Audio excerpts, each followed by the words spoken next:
warahmatullahi wabarakatuh. Salam sejahtera untuk kita semua. Yang terhormat Dr. Anda Heni Indarti selaku Kepala Balai Tekomdik Dinas Dikpora DIY dan yang kami banggakan seluruh peserta kunjungan media Hima IPA 2020. Puji syukur marilah kita panjatkan atas kehadiran Tuhan Yang Maha Esa yang telah melimpahkan rahmat-Nya sehingga kita semua bisa berkumpul dalam acara kunjungan media Hima IPA 2020. Sebelumnya, saya ucapkan terima kasih kepada teman-teman yang telah bergabung dalam acara kunjungan media Hima IPA UNY 2020. Perkenankanlah saya, Nikita Kurnianingrum, untuk membacakan susunan acara kunjungan media Hima IPA UNY 2020 dengan tema Menjadi Insan yang Inovatif dan Inspiratif dalam Lingkup Pendidikan. Susunan acara yang pertama yaitu pembukaan, kemudian sesi wawancara, penyerahan kenang-kenangan, dan yang terakhir penutup. Memasuki acara yang pertama yaitu pembukaan. Marilah kita buka acara pada pagi hari ini dengan membaca doa menurut agama dan kepercayaan masing-masing. Berdoa disilakan. Berdoa selesai. Acara yang selanjutnya yaitu sambutan-sambutan. Sambutan yang pertama akan disampaikan oleh Saudari Salma selaku Ketua Kunjungan Media Hima IPA UNY 2020. Kepada Saudara Salma, kami silakan. Assalamualaikum warahmatullahi wabarakatuh. Salam sejahtera untuk kita semua. Yang terhormat Ibu Dr. Anda Heni Indarti selaku Kepala Balai Tekomdik Dinas Dikpora DIY dan teman-teman semuanya yang saya banggakan. Marilah pertama-tama kita panjatkan puji dan syukur kepada Tuhan Yang Maha Esa yang telah memberikan rahmat kepada kita semua sehingga kita di sini dapat berkumpul untuk melaksanakan kunjungan media di Balai Tekomdik DIY ini. Sebelumnya saya berterima kasih kepada MC yang telah memberikan waktu untuk saya untuk memberikan sambutan sebagai ketua panitia di kunjungan media ini. Dan terima kasih kepada teman-teman panitia yang telah membantu saya sampai saat ini. Dan terima kasih pula untuk pihak Balai Tekomdik DIY yang telah meluangkan waktunya untuk menjadi narasumber di acara kunjungan media kali ini. Mungkin itu saja dari saya. Apabila ada kekurangan maupun kesalahan, itu dari saya sendiri. Dan apabila ada kelebihan maupun kebenaran, itu merupakan keberkahan dari Tuhan Yang Maha Esa. Wabillahi taufiq wal hidayah. Wassalamualaikum warahmatullahi wabarakatuh. Sambutan yang berikutnya adalah sambutan dari Kepala Balai Tekomdik Dinas Dikpora DIY. Kepada Dr. Anda Heni Indarti, disilakan. Assalamualaikum warahmatullahi wabarakatuh. Salam sejahtera untuk kita semua. Puji syukur senantiasa kita panjatkan kehadirat Allah Tuhan Yang Maha Esa yang telah memberikan kita semua kesehatan, kenikmatan sehingga kita bisa bertemu di tempat ini. Balai Tekomdik ini perlu kami sampaikan bahwa Balai Tekomdik ini adalah salah satu UPT dari Dinas Pendidikan Pemuda Daerah Istimewa Yogyakarta di bawah Pemerintah Daerah Istimewa Yogyakarta. Balai Tekomdik ini memiliki visi sebagai lembaga pemerintah yang profesional dalam pengembangan media pembelajaran berbasis TIK. Kemudian visinya ada 3. Yang pertama adalah melaksanakan pelayanan di bidang TIK, kemudian pengembangan media pembelajaran, dan yang ketiga adalah peningkatan mutu tenaga pendidik dan tenaga kependidikan. Kami menyambut baik dari kegiatan mahasiswa MIPA dari UNY yang telah bekerja sama dengan kami untuk mengadakan studi kunjungan di daerah di Balai Tekomdik ini. Semoga nanti ke depannya apa yang akan dilihat nanti, apa yang akan dicermati nanti, fasilitas yang ada di tempat kami, ada beberapa lab, ada komputer, kemudian ada studio AVA, kemudian ada radio, dan ini adalah program-program yang ada di Balai Tekomdik Daerah Istimewa Yogyakarta. Mungkin ini yang saya sampaikan, semoga kegiatan ini bermanfaat untuk maju ke depan dengan teknologi. Itu yang saya sampaikan, terima kasih. Assalamualaikum warahmatullahi wabarakatuh. Acara yang berikutnya yaitu acara inti. Pada acara inti ini kita akan melakukan wawancara bersama 4 narasumber kita dari Balai Tekomdik Daerah Istimewa Yogyakarta. Oke teman-teman, sekarang kita sudah memasuki acara inti yaitu sesi wawancara. Sekarang ini saya sudah bersama dengan keempat narasumber dari Balai Tekomdik. Yang pertama ada Ibu Dr. Randa Heni Indarti selaku Kepala Balai Tekomdik Dinas Dikpora DIY. Kemudian saya juga sudah bersama Dr. Randa Sri Sunarsi selaku Kepala Subbagian Tata Usaha Balai Tekomdik, dan juga bersama Ibu Dea Diah Hartinawati Sarjana Ekonomi selaku Kepala Seksi Layanan dan Promosi Balai Tekomdik, dan juga kita sudah bersama Ibu Tri Haryani SE selaku Kepala Seksi Pengembangan dan Produksi Balai Tekomdik. Selamat pagi Ibu semua. Selamat pagi. Sebelumnya ini di sesi wawancara ini kami akan menanyakan pertanyaan-pertanyaan yang sebelumnya sudah kami kumpulkan dari para peserta kunjungan media Hima IPA 2020 melalui akun Instagram seperti itu Ibu. Langsung saja kita mulai sesi wawancara ini dengan pertanyaan yang sudah kami kumpulkan ya ini. Pertama, teman-teman ingin mengetahui apa itu Balai Tekomdik dan kegiatan serta program kerja apa saja yang ada di Balai Tekomdik ini? Jadi Balai Tekomdik adalah suatu balai atau UPT ya, UPT. UPT itu unit pelayanan teknis di bawah Dinas Pendidikan Pemuda dan Olahraga Daerah Istimewa Yogyakarta.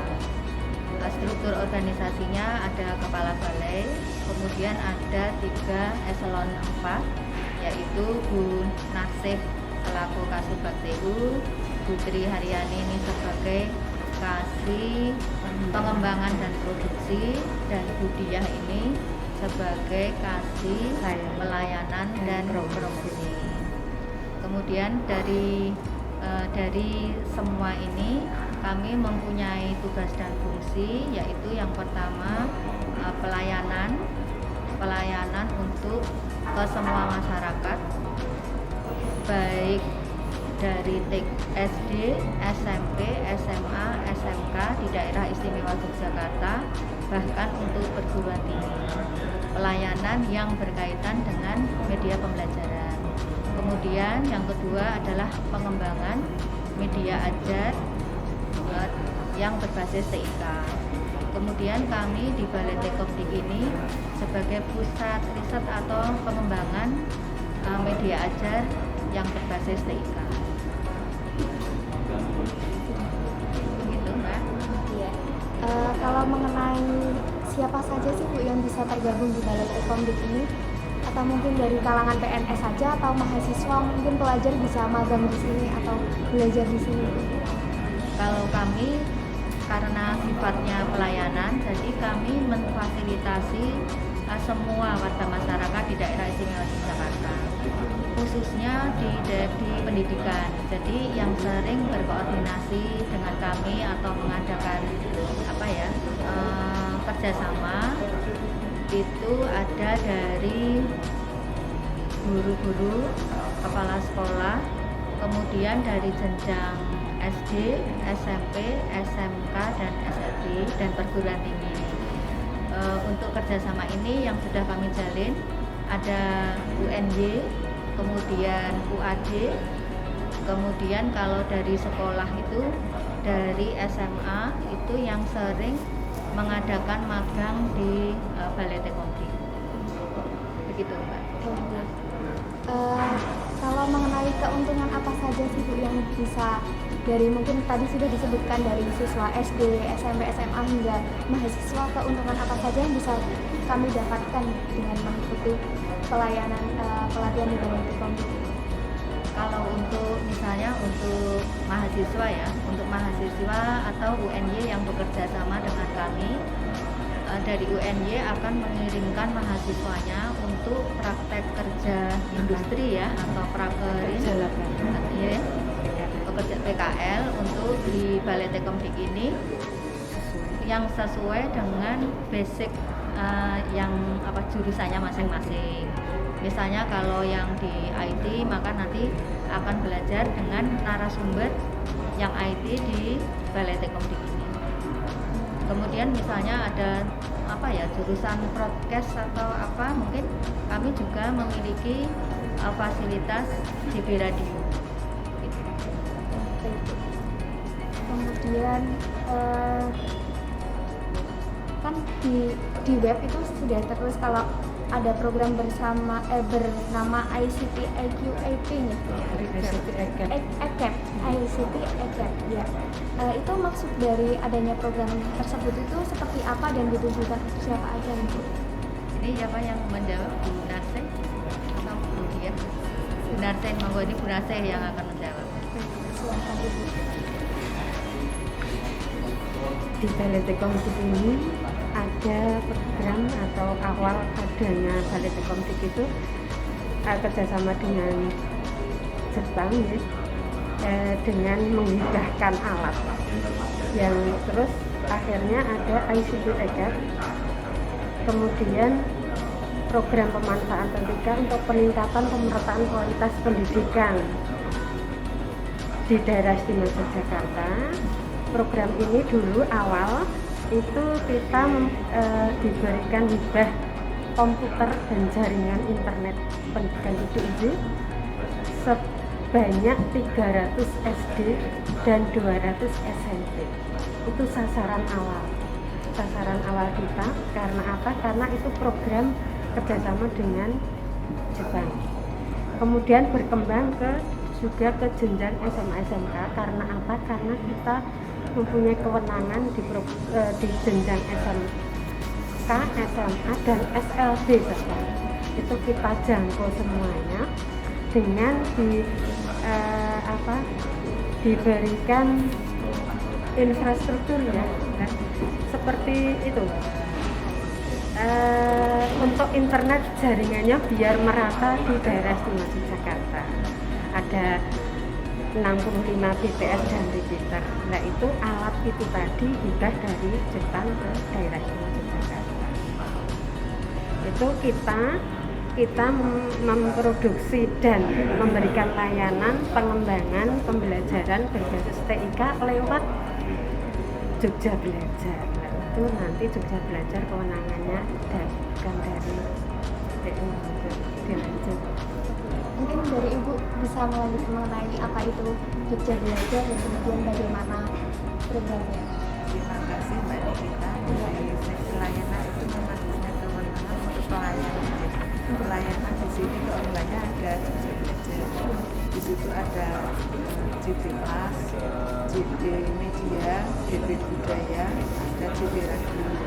Dan nanti kita biasanya kalau JB Radio itu juga ada kerjasama nanti sama SMA SMK juga ada, nanti kita talkshow di radio. Dan kita juga ada yang unggulannya itu IHajar, kita harus belajar itu lomba tentang TIK itu di jenjang SD, SMP, SMA dan SMK, dan itu nanti sampai tingkat nasional. Dan DIY untuk tahun ini memang pendaftar terbanyak dari semua provinsi, itu pendaftar terbanyak. Dan kemarin juga ada yang lomba video terbaik dari SMP itu dari DIY. Terus kita juga ada unggulan lagi yaitu MLS, Mobil Learning Service, itu pembelajaran jemput bola. Jadi kita mendatangi sekolah terutama yang terpencil. Tim kita nanti ke sana bawa mobil MLS dan alat-alatnya. Di situ ada laptop nanti sama peralatan yang lain. Itu kita ke sana untuk pembelajaran. Kalau mengenai kalau misalnya nih ada pelajar atau mahasiswa yang ingin bekerja sama dengan Balai Tekomdik, itu alurnya bagaimana nih? Atau ya, alur dari misalnya mau kerjasama dengan kita itu awal mengajukan surat dari lembaga kemudian ditujukan ke Balai Tekomdik Daerah Istimewa Yogyakarta. Kemudian kita rembuk bersama. Kalau seperti contoh di UNJ, kita membuat akad perjanjian dari UNJ bekerjasama dengan Balai Tekomdik. Di sini bukan hanya UNJ tapi UKD juga ada akad kerjasamanya. Kemudian dari UKDW itu juga ada akad kerjasamanya. Alurnya begitu, Mbak. Kalau mengenai proses pembelajaran yang dilakukan oleh Balai Tekomdik tadi kan sudah dijelaskan ya Bu. Kalau mengenai misalnya nih mau mengembangkan suatu pembelajaran itu bisa bekerja sama nggak sih Bu dari Balai Tekomdik? Terima kasih Mbak Gita. Jadi untuk pembelajaran kita memfasilitasi adanya kegiatan bimbingan teknis ya. Untuk bimbingan teknis itu kita ada BIMTEK pemanfaatan TIK dan produksi media pembelajaran yang berbasis TIK. Untuk produksi itu nanti peserta itu dari guru, rata-rata dari guru itu nanti dilatih untuk membuat video pembelajaran. Itu nanti namanya macam-macam ya, ada cara membuat foto, kemudian cara mengedit gambar-gambar video itu ya. Kemudian untuk produksinya itu kami juga ada untuk produksi infografis pembuatan media pembelajaran. Jadi dari mata pelajaran itu ada biologi, fisika, kimia itu kita buat infografisnya untuk menyampaikan ke siswa agar lebih paham. Dengan gambar-gambar itu akan lebih menarik sehingga siswa itu lebih memahami bisa lebih cepat gitu ya. Kemudian untuk BIMTEK pemanfaatan TIK itu kita BIMTEK-nya pengelolaan TIK. Jadi kita menyampaikan produk-produk yang ada di Balai Tekomdik itu khususnya untuk layanan Jogja Belajar. Bagaimana guru bisa memanfaatkan media di Jogja Belajar itu tadi yang disebutkan Bu Dia, ada JB Media, Jogja Belajar K, JB Tube. Nah melalui itu nanti guru-guru bisa memanfaatkan lewat narasumber kita dan diganti dengan instruktur dan pendamping instruktur. Itu Mbak. Mengenai kan itu tadi pelatihan untuk guru-guru itu pelatihannya bisa dilakukan secara daring atau memang harus luring bertemu langsung gitu? Kalau untuk kemarin karena ada masa pandemi COVID itu ya, itu secara daring, secara online, jadi langsung di tempat masing-masing. Dan kemudian kemarin kita narsumnya itu ada dari UNJ, itu bisa dari UNJ juga atau dari kediaman masing-masing. Kemudian untuk narsum yang dari Balai Tekomdik kita siap di sini dari Balai Tekomdik. Itu. Nek sebelumnya ya, sebelum masa pandemi itu kita luring itu tatap muka langsung. Seperti yang ini kemarin minggu yang lalu, dari seminggu ini terus saja selesai ini mulai Selasa kami ada BIMTEK nih, BIMTEK pemanfaatan TIK untuk guru SLB di DIY. Ada 20, biasanya itu satu angkatan 40, tapi karena masa pandemi ini biar itu untuk mentaati protokol kesehatan ya, protokol COVID-19 itu kami cuma 20 orang. Nanti dalam satu kelas kita dengan pakai masker, terus jaraknya kita atur ya seperti itu Mbak. Untuk pelatihannya itu biasanya di mana ya Bu? Pelatihannya kita di sini aja di aula Balai Tekomdik. Seperti itu. Mungkin sekian itu saja nih Bu, sesi wawancara kita pada hari ini. Terima kasih kepada teman-teman yang sudah mengikuti kunjungan media pada pagi hari ini.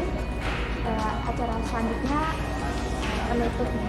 Sebenarnya terima kasih ya Bu sudah bersedia berbincang-bincang bersama kami bersama peserta kunjungan media Hima IPA 2020.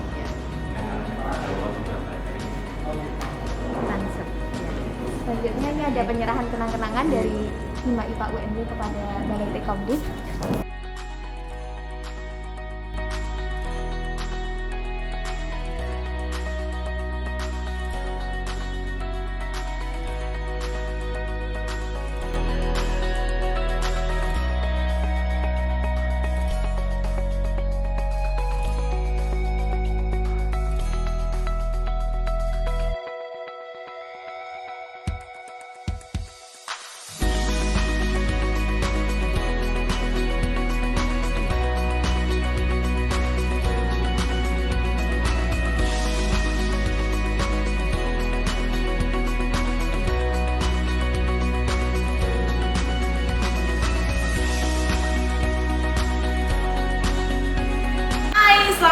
siang mahasiswa-mahasiswi yang luar biasa dari UNY, khususnya di pendidikan IPA ya. Hari ini sudah datang nih di studio Jogja Belajar Radio. Nah, mau tahu selengkapnya mengenai studio Jogja Belajar Radio selengkapnya, yuk ikutin Mbak Bening ya hari ini. Ini adalah program kegiatan dari layanan dan promosi dari Balai Tekomdik Dinas Dikpora DIY yang saat ini kita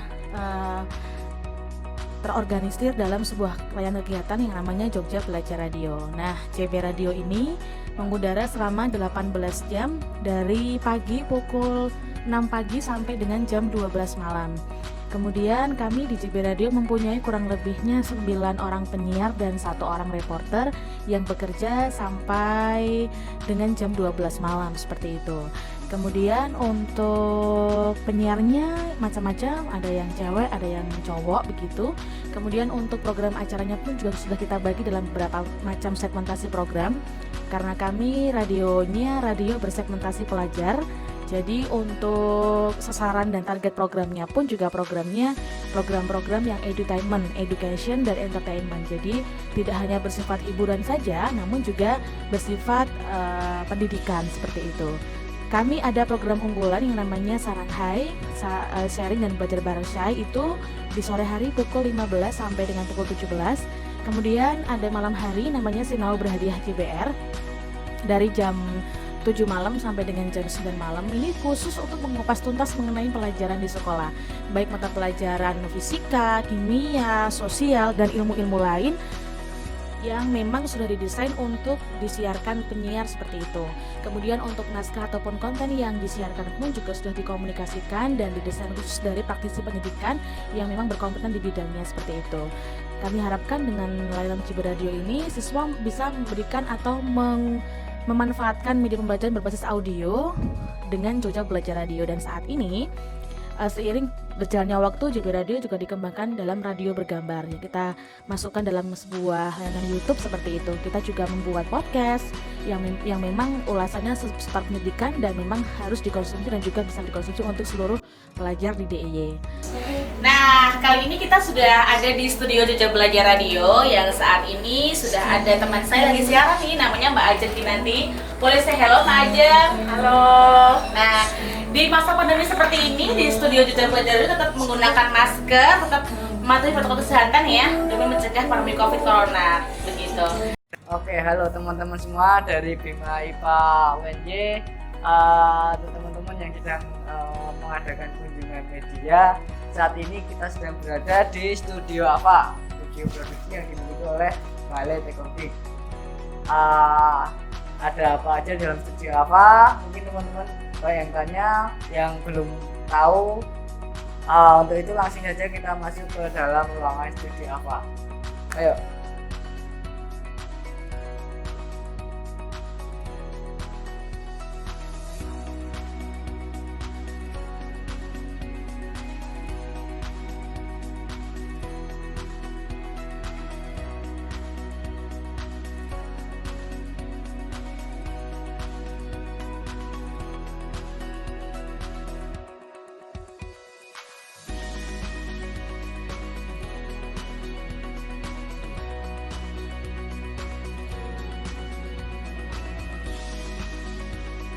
Nah, seperti yang teman-teman lihat, di sini merupakan studio produksi yang dimiliki oleh Balai Tekomdik DIY.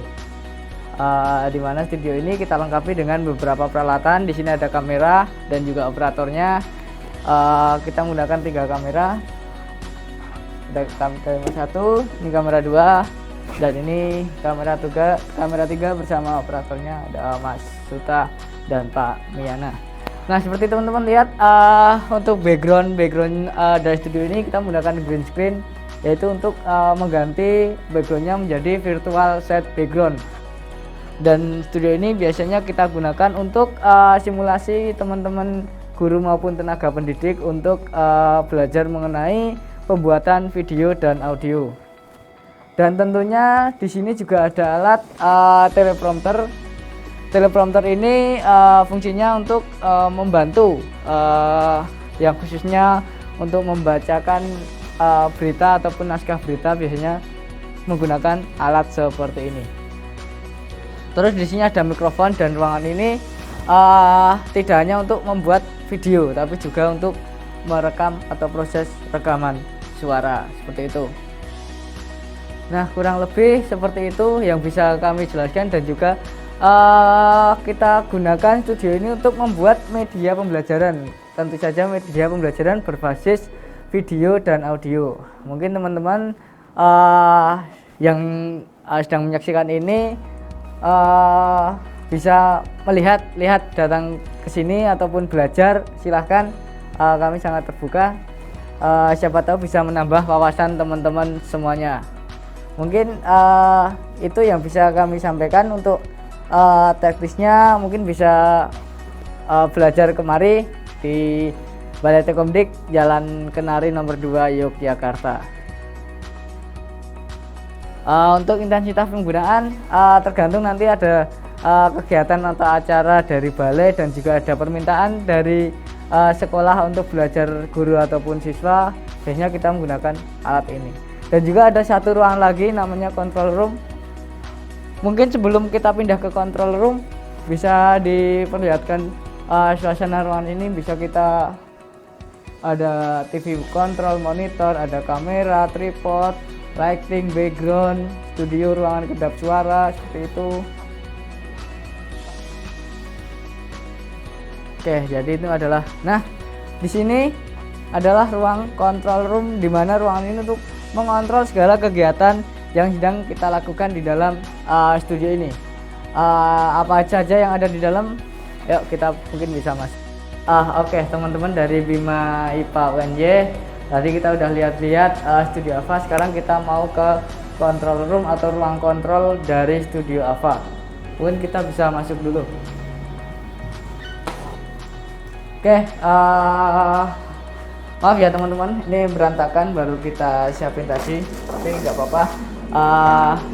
Nah, di sini teman-teman bisa lihat ini adalah ruangan kontrol dari studio AVA yang dimiliki oleh Balai Tekomdik DIY.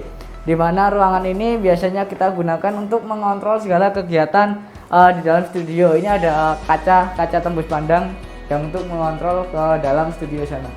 Teman-teman bisa lihat ini adalah TV monitor. TV monitor ini untuk preview multi dari pengambilan gambar 3 kamera yang ada di dalam studio. Di sini ada switcher video, data video. Kita menggunakan switcher data video untuk merubah ataupun mengganti tampilan ketika sedang program di dalam studio. Nah, seperti ini kita bisa menggunakan sistem cutting, sistem dissolve. Nah, sistem dissolve seperti ini. Terus ini kita juga menggunakan mixer audio untuk proses rekaman yang ada di dalam studio AVA. Ini mixer audio semi digital, dan juga kita menggunakan PC untuk proses kita biasanya live streaming. Kita menggunakan ini, dan juga kita menggunakan OBS Studio untuk software live streamingnya. Di sini ada sound system control di dalam ruang kontrol. Di sini ada lemari untuk menaruh peralatan kamera dan sebagainya.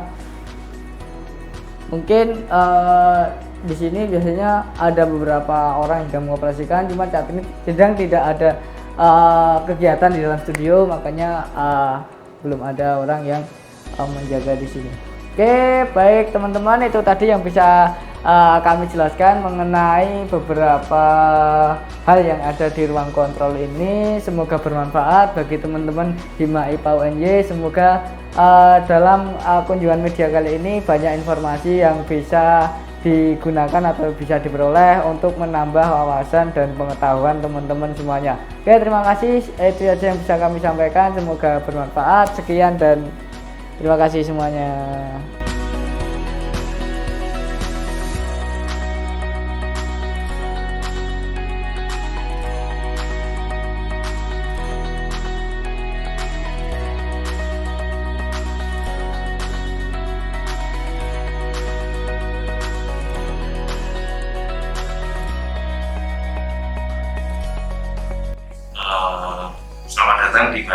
Tekomdik. Jadi kita sekarang berada di ruangan LPS. Jadi ini adalah ruangan lab kita sebenarnya yang 2 lab, lab komputer, satu lagi ini lab LPS. Jadi lab ini biasa dipakai untuk workshop atau pelatihan Bapak Ibu guru, siswa maupun masyarakat. Tapi yang notabene sudah menggunakan perangkat dari iOS. Ya, misalkan ada iPhone, ada iPad, ataupun MacBook. Nah, kalau di lab ini kita tersedia ada 10 iMac yang bisa digunakan. Nah, kalau di lab ini biasanya kita kegiatannya kebanyakan multimedia. Misalkan ada editing video, kemudian editing audio maupun desain grafis. Dulu kita juga punya komunitas, di sini ada komunitas coding juga, itu membuat aplikasi, tapi nanti hasilnya yang bisa dipublish ke perangkat iOS. Nah, kemudian di sini kita juga mengembangkan yang namanya buku digital. Nah, di Apple ini ada salah satu software yang namanya iBook Author. Nah, itu adalah salah satu software untuk membuat buku digital.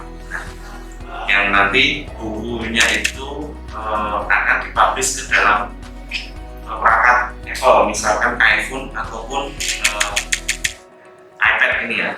Di Mac ini, jadi kita siapkan source-nya atau aset-asetnya seperti ini. Misalkan sini ada autor, gambar-gambar, audio, videonya ini sudah disiapkan. Nah, ini dimasukkan ke dalam autor dan tag. Misalkan ini adalah wayang mengenal budaya, di situ ada aset gambar, ada teks, sampai aset video. Nah, ketika iBook-nya sudah selesai, nanti ditransfer ke dalam iPad ini. Jadi di iPad ini nanti kita seperti baca buku, baca PDF gitu ya. Nah, ini contoh-contoh yang sudah kita kembangkan, ada beberapa buku. Nah, ada yang pembelajaran formal juga ini. Kemudian ada kebudayaan itu ya. Jadi kita tentang wayang, kita buka. Nah seperti ini. Jadi kita bacanya ya kayak baca PDF itu ya. Nah, cuman bedanya di sini itu kalau di iBook ini itu kita kita bisa menambahkan yang namanya ini video. Jadi di dalam buku itu ada videonya, tapi kalau PDF kan belum bisa ada videonya. Jadi kalau siswa itu belajar ada visualnya, mungkin akan lebih mudah dipahami. Itu salah satu yang kami kembangkan di sini. Untuk yang lainnya banyak kan memang untuk multimedia. Itu nih. Jadi misalkan mau belajar di lab ini ya, notabene yang sudah menggunakan produk dari Apple atau iOS. Terima kasih. Baik, di sini saya ingin menanyakan ya Pak, tupoksi atau fungsi PTP di balai itu seperti apa ya Pak? Terkait dengan tugasan PTP itu kan pengembang teknologi pembelajaran. Tugas utamanya seorang PTP itu yang pertama melakukan analisis kebutuhan media pembelajaran, melakukan kajian-kajian apa yang dibutuhkan terkait dengan pengembangan media pembelajaran. Berikutnya setelah kita melakukan analisis dan kajian, kita melakukan mendesain media. Setelah media itu didesain, berikutnya media itu dikembangkan, dibuat. Setelah di-develop atau dikembangkan, kemudian media itu diimplementasikan. Dalam rangka mengimplementasikan ini banyak hal kegiatan yang kita lakukan di sana. salah satunya orientasi, pembimbingan, dan lain sebagainya. Kemudian yang terakhir, setelah media itu diimplementasikan, kita perlu melakukan evaluasi bagaimana efektivitas pemanfaatan media itu. Kalau media itu ya kurang baik, ya kita akan melakukan perbaikan lagi. Jadi itu tugas PTP menggunakan pendekatan ADDI, analisis, desain, development, implementasi, dan evaluasi. Itu saya kira untuk terkait dengan kegiatan seorang tenaga fungsional tertentu mengembang teknologi pembelajaran. Saya kira itu, Mbak. Terima kasih Pak. Kemudian ini ada lagi yang ingin saya tanyakan mengenai kalau selama pandemi itu untuk kegiatan PJJ yang ideal, bagaimana sih Pak dari pihak guru, orang tua, guru dan siswa menurut pandangan Bapak? Ya, pembelajaran jarak jauh adalah satu model pendekatan pembelajaran yang diterapkan di saat pandemi Corona sekarang ini. Kebetulan Kementerian Pendidikan dan Kebudayaan itu kan salah satu kebijakannya di kegiatan pembelajaran atau KBM itu kan agar pelaku pendidikan, dalam hal ini siswa, guru, tenaga kependidikan, orang tua dan masyarakat itu kan sehat dan selamat. Nah, itu salah satu kebijakan yang diambil Kementerian Pendidikan dan Kebudayaan. Nah, agar kegiatan pembelajaran itu tetap berjalan, maka dipilihlah salah satu metode pembelajaran dengan menggunakan pembelajaran jarak jauh.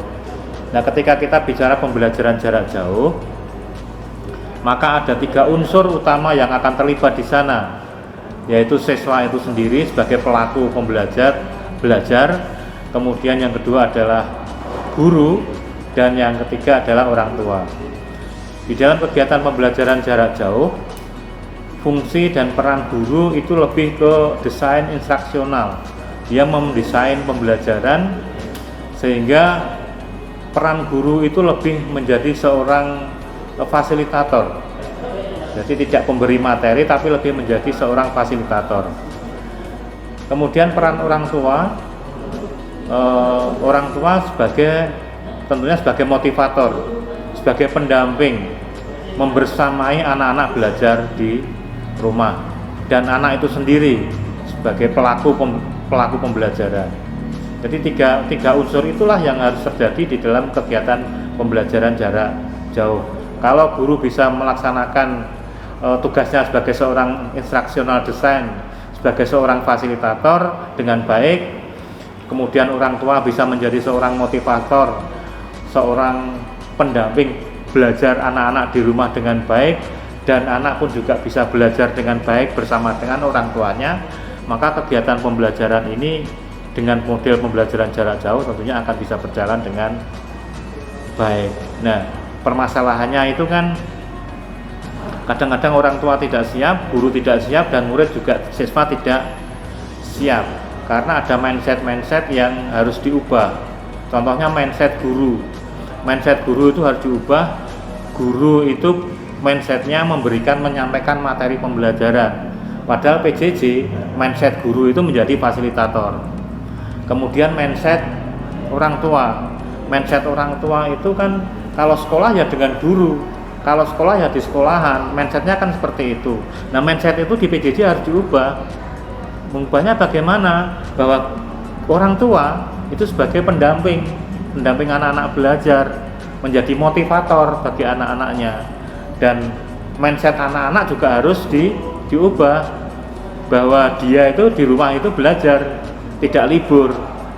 Nah, kalau 3 hal ini bisa berjalan dengan baik, maka kita berharap pembelajaran jarak jauh di masa pandemi COVID-19 ini dengan model pembelajaran jarak jauh bisa berjalan dengan baik dan sesuai dengan tujuan yang diharapkan oleh pemerintah. Walaupun ada pandemi, tapi proses kegiatan pembelajaran tetap berlangsung. Saya kira itu yang terkait dengan pembelajaran jarak jauh.